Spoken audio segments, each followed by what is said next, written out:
donne bien sûr professeur de mathématiques à l'école des groupes des écoles des. Alors, aujourd'hui, nous allons étudier les méthodes d'intégration. Nous sommes dans la partie analyse et mathématiques.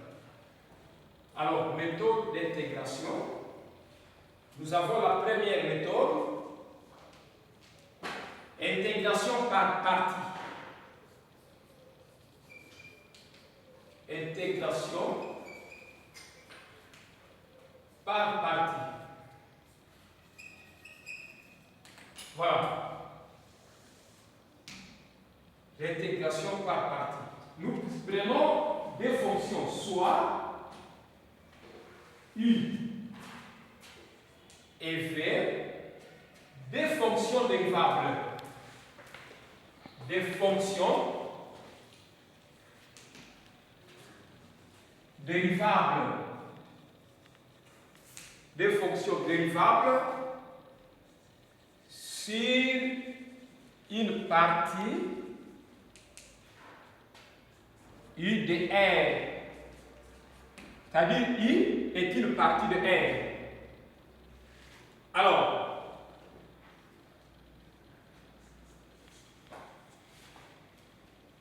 on sait très bien que la dérivée ou la différentielle d'un produit, la dérivée de U multiplié par V sera égale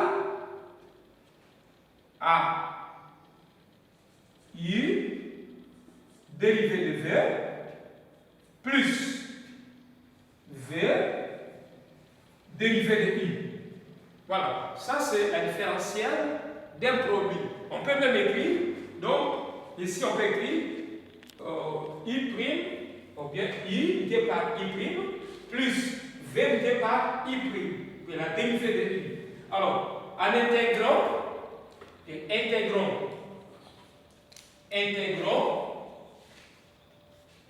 membre à membre,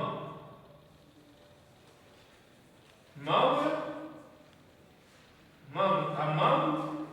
Alors, qu'est-ce qu'on va obtenir? Nous intégrons le premier membre et le deuxième membre. Alors là, j'introduis c'est mon intégration au premier membre. L'intégrale de la différentielle de I multiplié par V sera aussi égale à l'intégrale de U de V plus V de U. Et au deuxième membre, nous avons l'intégrale d'une somme et qui sera égale à la somme des intégrales. Alors, qu'est-ce que cela implique? Alors, nous allons obtenir la forme suivante. On aura au premier membre l'intégrale de la différentielle de ce produit égale à là maintenant, je sépare à une somme des intégrales. Vous aurez l'intégrale de U de V plus l'intégrale de V différentielle de U. Alors, d'après les règles, l'intégrale de la différentielle d'une fonction est égale à la fonction. C'est-à-dire, ici nous obtenons UV. Et qui sera égale à l'intégrale de U de V plus l'intégrale de V multiplié par la différentielle de U. Alors, ici, on peut tirer directement la différentielle de U dV. Et qu'est-ce que cela nous donne? Alors, l'intégrale de U dV sera égale à UV moins, alors c'est-à-dire l'intégrale de V de U passe au premier membre, change de signe, c'est moins l'intégrale de V différentielle de I. Voilà la formule que nous allons utiliser pour intégrer une fonction par partie. Voilà. Maintenant, la formule ici est très importante. Et quelles sont maintenant les fonctions qu'on peut intégrer par partie? Ce n'est pas toutes les fonctions qu'on peut intégrer par partie. Alors, nous avons des fonctions qu'on peut intégrer par partie. Par exemple, le produit d'un polynôme avec une fonction exponentielle. Les fonctions à intégrer par partie. Remarque. Ça, nous prenons quelques remarques. Remarque. Les fonctions à intégrer par partie. Les fonctions à intégrer par partie. Alors, sont, par exemple, nous avons le produit de deux fonctions, par exemple. La première fonction, ça peut être un polynôme, et la deuxième fonction peut être une fonction logarithmique. Donc, le produit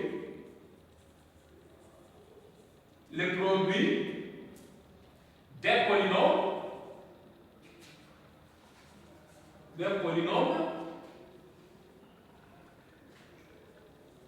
avec une fonction exponentielle. Avec une fonction exponentielle. Là maintenant, quand vous avez le produit d'une fonction exponentielle avec un polynôme, on sait très bien qu'on doit intégrer par partie. Par exemple, ici on peut trouver par exemple la fonction f de x peut s'écrire comme ça. Et ou bien x multiplié par e exposant x. Vous voyez que vous avez une fonction exponentielle multipliée par un polynôme en x, bien qu'on a un certain nom. Alors, c'est-à-dire que quand on a une fonction pareille sur le signe intégral, on doit utiliser la méthode d'intégration par partie. Ok. Alors, il y en a d'autres. Et on peut trouver une fonction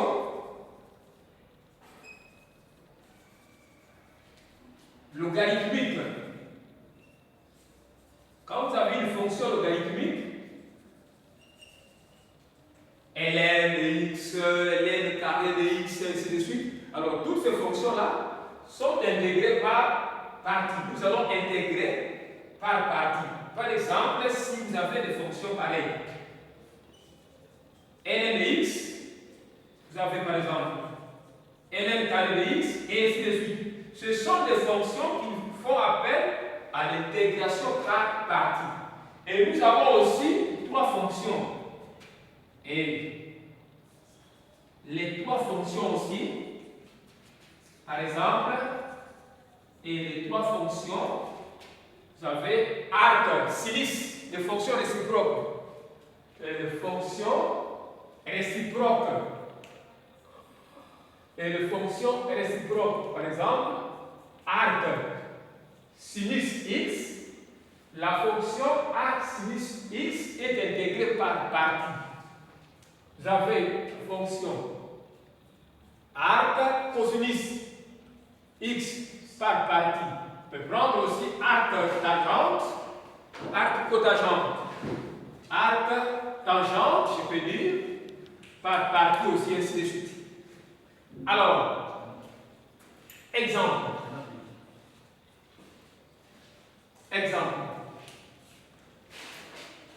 Prenons un exemple, par exemple.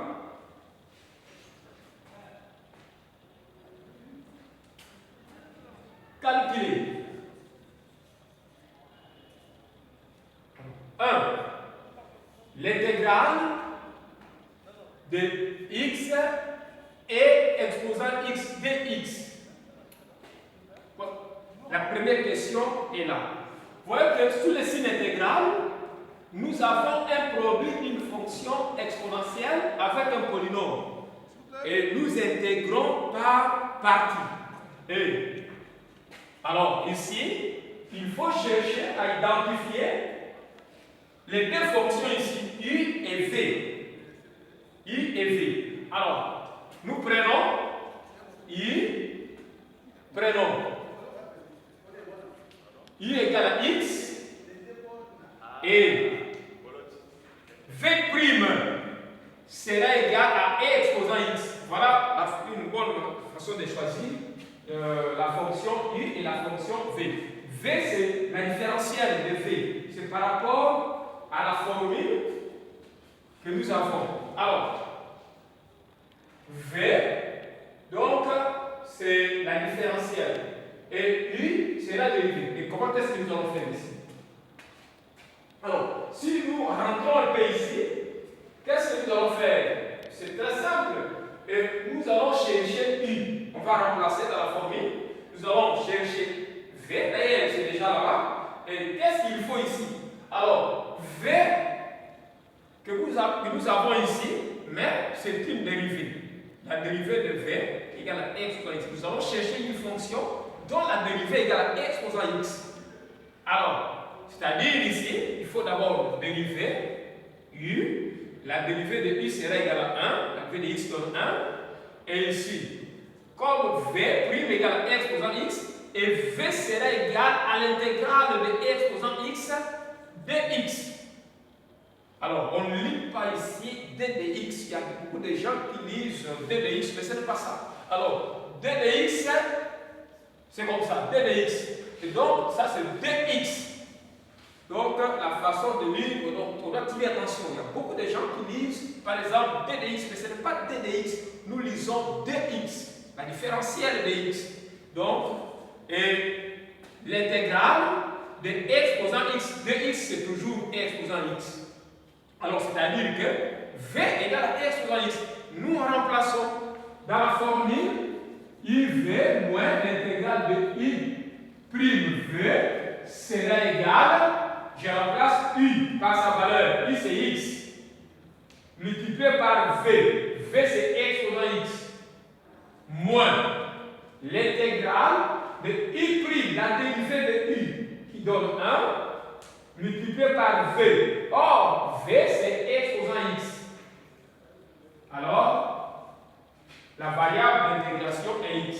Alors, cela égale x exposant x moins l'intégrale de x exposant x dx. Donc, 1 multiplié par x exposant x dx, c'est toujours x exposant x dx. Alors, cela égale à x exposant x moins l'intégrale de e exposant x égale toujours à e exposant x. Et nous ajoutons maintenant une constante c. Voilà donc l'intégrale que nous avons là, x exposant x dx sera égale à x exposant x moins e exposant x, le tout plus la constante c. Voilà, c'est ça donc la réponse. Et si vous voulez même vérifier, on peut dériver donc la réponse obtenue et nous allons revenir ici. On va revenir là-bas. Voilà le premier exemple. On prend le deuxième exemple. Nous prenons le deuxième exemple. Deuxième exemple. Deuxième exemple. Alors, 2. L'intégrale de ln de x dx. Voilà. Alors, sous le signe intégral, nous avons une fonction logarithmique. ln, c'est logarithme impérial ou logarithme naturel, ou bien logarithme de Neper. Alors, c'est John Neper qui était le premier à utiliser ces logarithmes. Et ce sont des logarithmes de base E. Alors, maintenant, comme nous avons une fonction logarithmique sous le signe intégral, nous allons directement intégrer cette fonction par la méthode d'intégration par partie. Alors, comment est-ce qu'on va faire le choix de la fonction U et le choix de la fonction V? Ici, quand on a une fonction ln sur le signe intégral, directement nous prenons I égale à ln de x. Et si vous prenez V égale à V prime égale à ln de x, donc l'intégrale devient maintenant compliquée. Devient directement compliquée. Alors, maintenant, comme U égale à ln de x et V maintenant, qu'est-ce que V prime? On va choisir V prime qui sera directement la différentielle de x. Voilà la procédure. Alors, et ici, la dérivée maintenant, on dérive U. Quand modifions i. Alors, la dérivée de ln de x égale à 1 sur x. Alors, au titre de rappel, vous connaissez très bien que, donc, ln de i', la dérivée d'une fonction logarithmique, égale à i' sur u. Et ici, i peut être égal à 1x, et la dérivée de x donne 1. Et on aura 1 sur x. Alors, maintenant ici, comme v' égale à x, différentiel de x, et maintenant v égale à l'intégrale de la différentielle. Et qui nous donne toujours la variable x. Pourquoi? Parce que la différentielle de x, c'est 2x. Voilà. V égale à x, u égale à x, et v' égale à 1 sur x. Et nous remplaçons maintenant, donc, dans la formule de l'intégration par partie. Alors, qu'est-ce que nous allons obtenir? C'est-à-dire, l'intégrale de ln de x dx sera égale à uv. Alors, si vous voulez, je puisse comprendre, uv moins l'intégrale de i' multiplié par v dérivé de x. Voilà. Maintenant, ici, qu'est-ce qu'on doit obtenir? U multiplié par v. U, c'est ln de x. Et multiplié par v qui est x. Alors, ln de x multiplié par x. Donc, c'est-à-dire, nous prenons x, ln de x, moins l'intégrale de i'. I', c'est 1 sur x. Je remplace 1 sur x multiplié par v. Or, v, c'est x. Et le tout est par différentiel de x. Alors, maintenant, qu'est-ce que ici je vais obtenir? Je reprends d'abord x multiplié par ln de x moins l'intégrale de x avec x, ça se simplifie. Nous restons avec 1. L par dx, alors nous avons directement dx. Et la deuxième partie veut que l'intégrale apparaît encore. Nous avons encore donc l'intégrale qui apparaît. Alors maintenant, l'intégrale de la deuxième partie ici donne x. Et ceci égale à ln de x, ou x, ln de x, moins x. Voilà l'intégrale. Je vais abréger l'intégrale ici par i. Voilà la réponse. Voilà. Et le tout plus la constante c, à ne pas oublier. La constante c. Alors, parce que quand nous résolvons les intégrales, on avait vu que quand vous avez la fonction f de x égale à 2x, on peut vous demander, alors, quelle est la fonction dont la dérivée égale à 2x? Moi, je peux dire, alors, x carré. Une autre personne peut dire x carré plus 1. Notre personne peut donner aussi comme réponse x carré moins 2. Et donc, toutes les fonctions là, elles dérivées égale à 2x. Et c'est la raison pour laquelle nous ajoutons maintenant une constante. Une constante. Donc, ce sont des courbes intégrales, donc des primitives. On avait vu ça. Alors, voilà l'intégrale de ln de x de x égale à x ln de x moins x plus c. Alors, si vous voulez, on sait très bien que x ici doit être un nombre strictement supérieur à 0. Là, on peut mettre la valeur absolue ici, si vous voulez.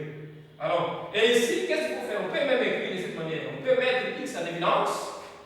On écrit l'intégrale i égale à x facteur de ln de x moins 1. Voilà. Et le tout plus c. C'est la même chose. Parce que aux examens, il peut y arriver sur les assertions, on donne pas la première forme et on vous présente la deuxième forme. Donc, et les deux formes ici sont égales. Les deux formes sont égales. Alors, on prend une autre forme d'intégration par partie. Par partie.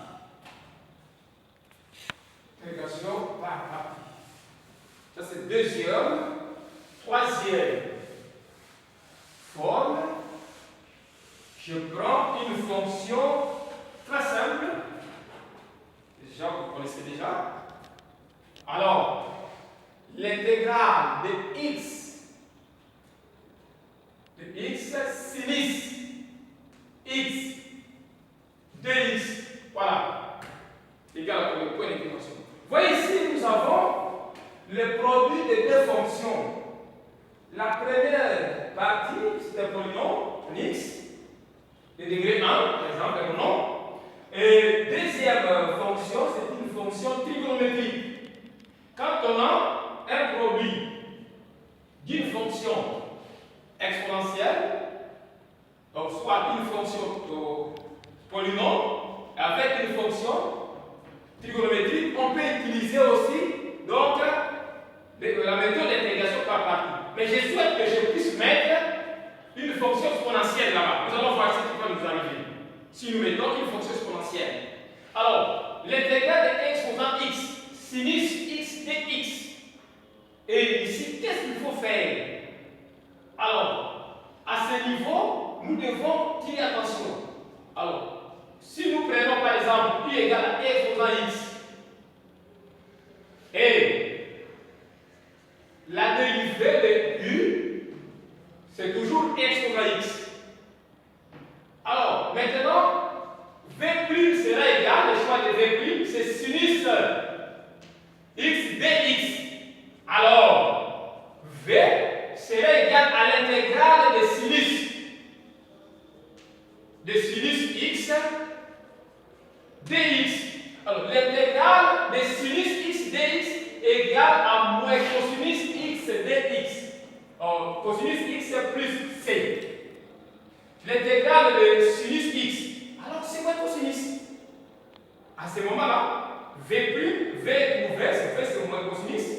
Et U, c'est exposant x.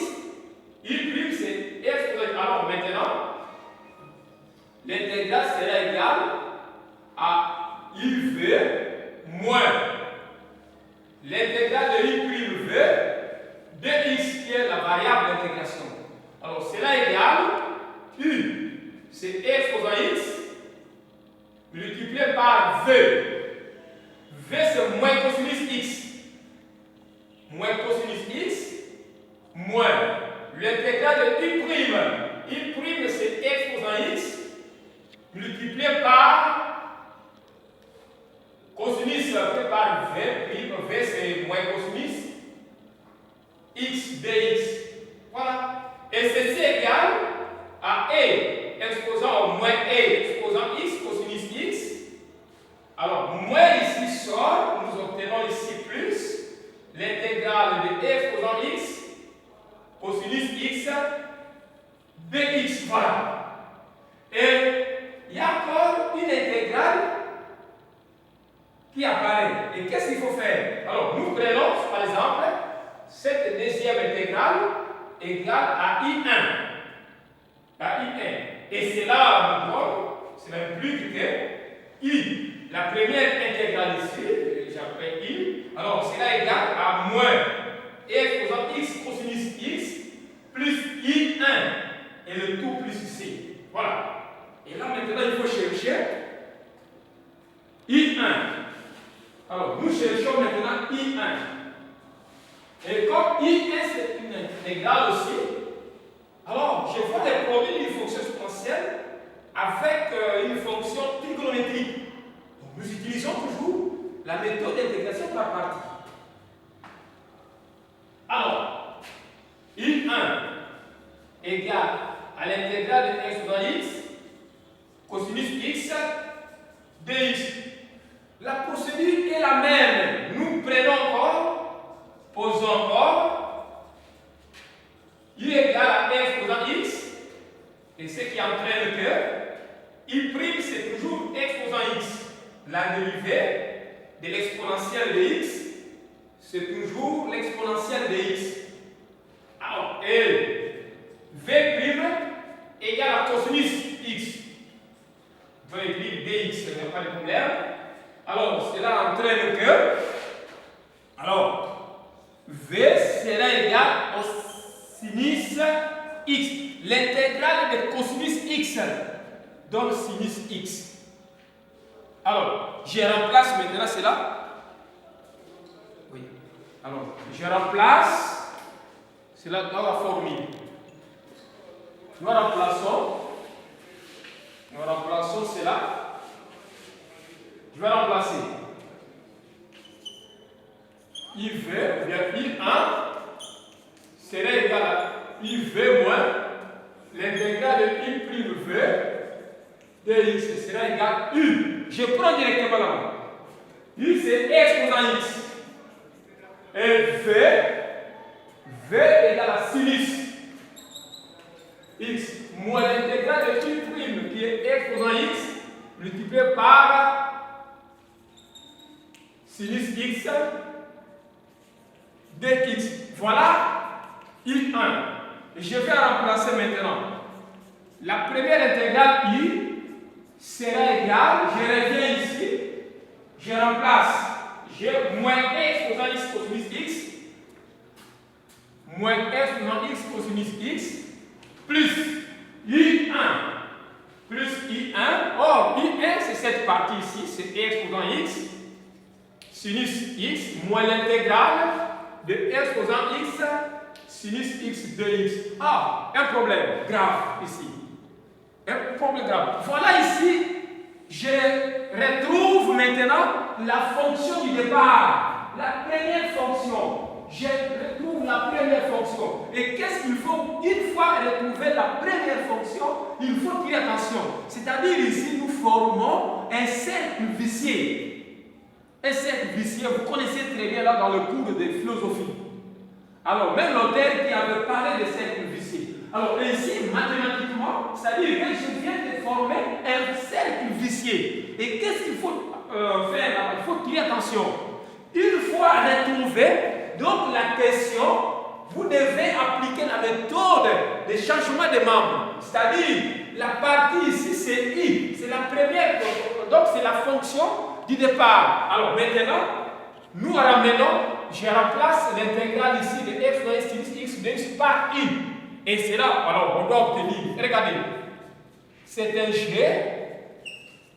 G d'enfant, alors, plus exposant x sinus x moins I. Voilà. Et on fait passer I au premier membre, alors change les signes et on aura I plus I qui sera égal à moins exposant x cosinus x plus exposant x sinus x.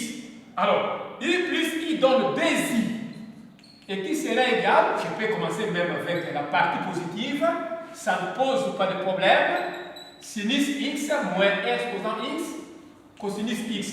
Alors maintenant, j'ai tiré I, c'est ça donc ce qu'on a demandé, c'est-à-dire c'est un demi-facteur de exposant x sinus x moins exposant x cosinus x, le tout plus c. Voilà la réponse. Voilà. Ok. Alors, on peut mettre même exposant x en évidence. C'est la même chose. Et qu'est-ce qu'il faut ici? Alors, on peut prendre aussi, on peut écrire aussi I égale à exposant x sur 2, facteur 2. Nous mettons l'exponentielle de x en évidence. Alors, moins cosinus x, le tout plus c. Voilà. Donc, les intégrales dans la vie courante sont très importantes. On peut appliquer les intégrales dans plusieurs domaines. Par exemple, en écologie, on utilise les intégrales. En biologie, on utilise les intégrales. En physique, on utilise les intégrales. Dans plusieurs domaines, même dans le domaine de santé publique, on utilise aussi les intégrales. Alors, c'est une partie qui est très très importante à ne pas donc négliger. Et si vous comprenez très bien les intégrales, donc vous allez voir qu'on les utilise partout dans la vie courante. Donc, en physique, en géologie, donc en écologie, en médecine, partout, dans tous les domaines possibles de la vie. Alors, c'est la raison pour laquelle aujourd'hui nous venons de voir une méthode. Il y a plusieurs méthodes. Et la première méthode d'intégration que nous venons de voir, Quand est-ce qu'on peut utiliser? Ce n'est pas au hasard qu'on peut utiliser la méthode d'intégration. Alors, nous utilisons la méthode d'intégration s'il s'agit d'un produit de deux fonctions. Alors, le devoir que je vais vous donner, alors, cherchez l'intégrale de arc sinus x dx. Voilà. C'est une fonction que vous allez utiliser par partie. Je vous aide. Alors ici, vous prenez u égale à arc sinus x et v' égale à dx. Alors, vous remplacez et vous allez voir ce que vous allez obtenir. Merci beaucoup.